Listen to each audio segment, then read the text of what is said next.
बहुत समय पहले की बात है। चाइना के एक राजा ने अपने बेटे को अच्छा शासक बनाने के मकसद से एक जैन मास्टर के पास भेजा।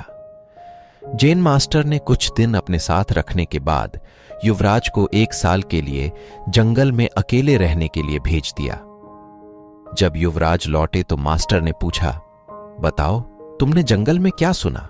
मैंने कोयल की कूक सुनी, नदियों की कलकल सुनी, पत्तियों की सरसराहट सुनी, मधुमक्खियों की गूंजन सुनी, मैंने झींगुरों का शोर सुना, हवा की धुन सुनी। युवराज अपना अनुभव सुनाता चला गया। जब युवराज ने अपनी बात पूरी कर ली तब मास्टर बोले, अच्छा है, अब तुम एक बार फिर जंगल जाओ और जब तक तुम्हें कुछ नई आवाजें ना सुनाई दे दें तब तक मत लौटना। 1 साल जंगल में बिताने के बाद युवराज अपने राज्य को लौटना चाहता था, पर मास्टर की बात को टाल भी नहीं सकता था, इसलिए वह बेमन ही जंगल की ओर बढ़ चला। कई दिन गुजर गए पर युवराज को कोई नई आवाज नहीं सुनाई दी।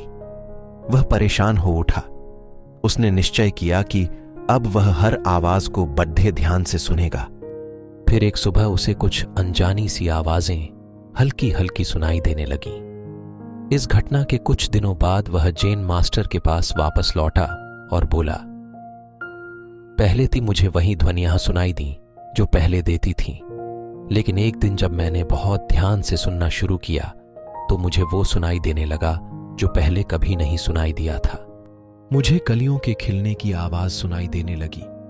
मुझे धरती पर सूर्य की किरणों, तितलियों के गीत और घास द्वारा सुबह की ओस पीने की ध्वनियां सुनाई देने लगीं। यह सुनकर जैन मास्टर खुश हो गए और मुस्कुराकर बोले, अनसुने को सुनने की क्षमता होना एक अच्छे राजा की निशानी है, क्योंकि जब कोई शासक अपने लोगों के दिल की बात सुनना सीख लेता है, बिना उनके बोले उनकी भावनाओं को समझ लेता है, जो दर्द बयां न किया गया हो उसे समझ लेता है, अपने लोगों की अनकही शिकायतों को सुन लेता है, केवल वही अपनी प्रजा का विश्वास जीत सकता है, कुछ गलत होने पर उसे समझ सकता है और अपने नागरिकों की वास्तविक आवश्यकताओं को पूरी कर सकता है। दोस्तों, अगर हमें अपनी फील्ड का लीडर बनना है तो हमें भी वो सुनना सीखना चाहिए जो नहीं कहा गया है, यानी हमें उस युवराज की तरह बिल्कुल अलर्ट होकर अपना काम करना चाहिए और अपने साथ काम करने वालों की जरूरतों और भावनाओं का ख्याल रखना चाहिए। तभी हम खुद को एक ट्रू लीडर की तरह स्थापित कर सकेंगे।